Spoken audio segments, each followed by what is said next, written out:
ദുൽഖറിന്റെ കോട്ടയായ തെലുങ്ക് നാട്ടിൽ നിന്നും record collection സ്വന്തമാക്കിയിരിക്കുകയാണ് Dulquer Salman നിർമ്മിച്ച ലോക ചാപ്റ്റർ 1 ചന്ദ്ര. ചിത്രം റിലീസ് ചെയ്ത ദിവസങ്ങൾക്കുള്ളിൽ 10 കോടിയിലധികം രൂപയാണ് തെലുങ്കിൽ നിന്നും മാത്രം നേടിയിരിക്കുന്നത്. വേൾഡ് വൈഡ് കളക്ഷൻ 100 കോടിയിലേക്ക് കുതിക്കുന്ന ചിത്രം ഗംഭീര പ്രകടനമാണ് തമിഴ് തെലുങ്ക് ബോക്സ് ഓഫീസിൽ കാഴ്ചവെക്കുന്നത്.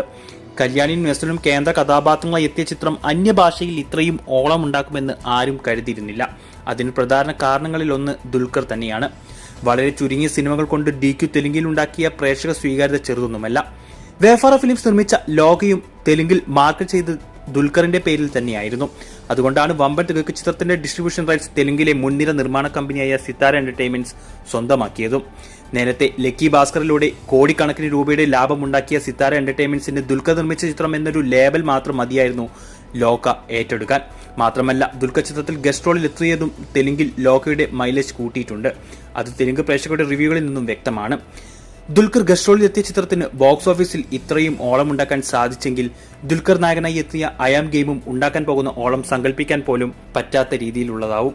ചിത്രത്തിന് പോസിറ്റീവ് റിപ്പോർട്ട്സ് കൂടി ലഭിച്ചാൽ ബോക്സ് ഓഫീസിൽ അയാം ഗെയിം പുതിയ ചരിത്രം സൃഷ്ടിക്കും. ഇതേക്കുറിച്ചുള്ള നിങ്ങളുടെ അഭിപ്രായം കമന്റ് ചെയ്യൂ.